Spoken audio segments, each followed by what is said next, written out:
पार्टियां एमसीडी चुनावों के लिए दिल्ली की सड़कों पे उतर गई है, एक जंगी तरह लड़ाई करें। उसी बीच में वार्ड नंबर 114 में मौजूद हूँ। बात करें यहाँ की प्रत्याशी जो आम आदमी पार्टी से खड़ी हैं, वो इस समय हमारे साथ मौजूद है। जनता से भी काफी बातचीत करने के बाद मैं इनके पास आया हूँ। काफी सवाल हैं और उनके जवाब भी क्योंकि जनता मांगती है, उसी को लेके मैं अभी प्रत्याशी जी के साथ मौजूद हूँ, बात करूंगा। नमस्कार जी, कैसे हैं? ठीक है, कैसे हैं जी? बढ़िया, अच्छे हैं। सबसे पहले बधाई हो आपको आने वाले चुनावों के लिए। Thank you. बात करें जनता के बीच में काफी जाना हुआ तो काफी समस्या भी निकल के आई है, कुछ जनता नाराज भी है और कुछ खुश भी है आम आदमी पार्टी के कामों से। ठीक है, जो जनता नाराज है, आप ऐसे ऐसे कौन सा मॉडल प्रस्तुत करेंगे जो नाराज है वो आपके समर्थन में है? सारी समस्याएं दूर कर देंगे। जो भी कूड़ा, साफ सफाई, कूड़े के ढेर जगह जगह दिल्ली में सबको खत्म करेंगे और जो भी एक निगम पार्षद का काम है वो सब करेंगे।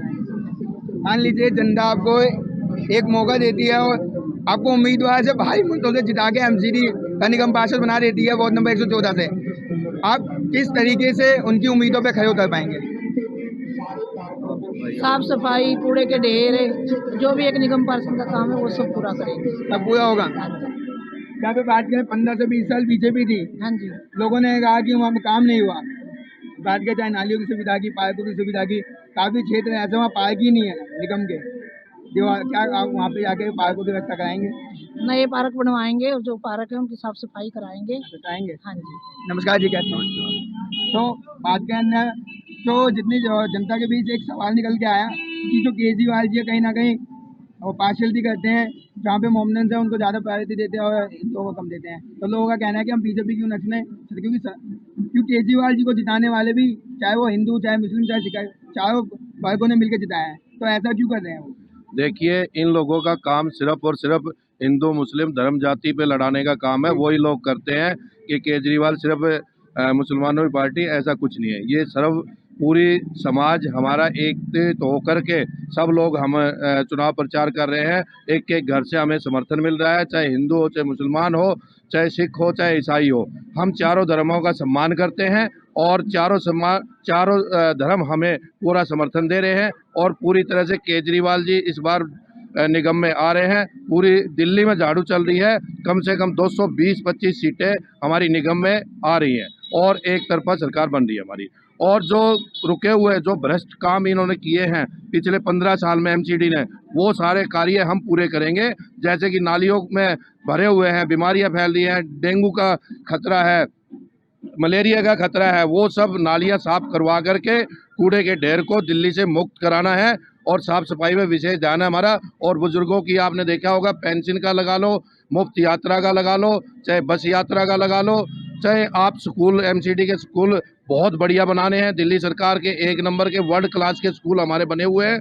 और आने वाले जो 7 तारीख को रिजल्ट आएगा, 225 से 30 सीट हम जीत रहे हैं। और उसके बाद देखना, दिल्ली को स्वर्ग जैसी दिल्ली बना करके हम पीछे मुड़ेंगे, इससे पहले मुड़ने वाले भी नहीं हम।